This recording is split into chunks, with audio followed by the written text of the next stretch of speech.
নমস্কার, আমি বৃশ্চিক রাশি নিয়ে আলোচনা করব যে শনিদেব পঞ্চম ভাবে বৃশ্চিক রাশির ক্ষেত্রে কিন্তু বক্রী হচ্ছে কবে থেকে 13 জুলাই থেকে 28 নভেম্বর পর্যন্ত। এই 138 দিন শনিদেব বৃশ্চিক রাশি বা লগ্নের ক্ষেত্রে পঞ্চম ভাবে বক্রী থাকবে।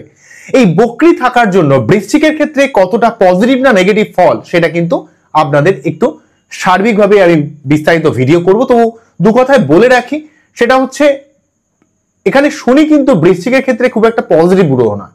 এখানে চতুর্থ পতি এবং তৃতীয় পতি অর্থাৎ কমিউনিকেশন, কানেকশন এবং পরিবার এবং আপনার পারিবারিক শান্তির জায়গাটাকে অনেকটা লিড করে।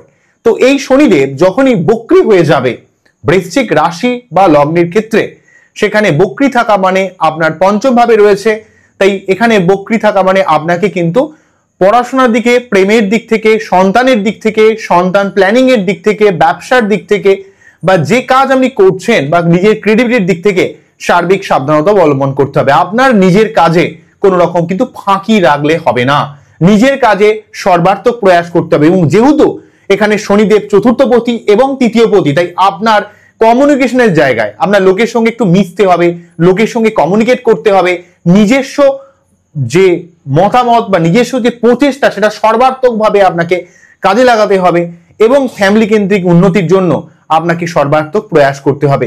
শনি এখানে বক্রী থাকা কিন্তু কিছুটা মাইন্ডের মধ্যে অস্থিরতা, আপনার মধ্যে একটা চঞ্চলতা, সঠিকভাবে বুদ্ধি ইমপ্লিমেন্ট করতে না পারা বা যারা যে সমস্ত বৃশ্চিক রাশি বা লগ্নের ছেলেমেয়েরা রয়েছেন তাদের পড়াশোনার ক্ষেত্রে ঠিক মতো ভাবে যদি পড়াশোনা না করেন তাহলে কিন্তু আশানুরূপ রেজাল্ট কিন্তু করতে পারবেন না।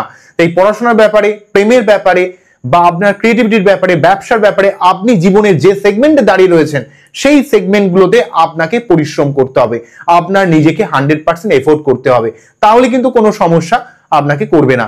যদি আপনি নিজের জায়গায় 100% এফোর্ট দিতে পারেন তাহলে দেখবেন আপনার জীবনে অনেক সমস্যা কেটে যাবে। বোঝা গেল কি বললাম? এবং অবশ্যই কিন্তু শনি বক্রী থাকাকালীন প্রতি শনিবার নিরামিষ খাবেন, শনি মন্দিরে পুজো দেবেন এবং একটু যোগ ব্যায়াম, মেডিটেশন, মাইন্ডকে একটু শান্ত রাখা, ক্লিয়ার রাখা, তাহলে কোনো সমস্যা কিন্তু আপনারা ফিল করবেন না। তো এই হলো মেন ব্যাপার। পরবর্তীকালে এই নিয়ে ভিডিও আমি নিয়ে আসবো, আপনারা অবশ্যই দেখবেন।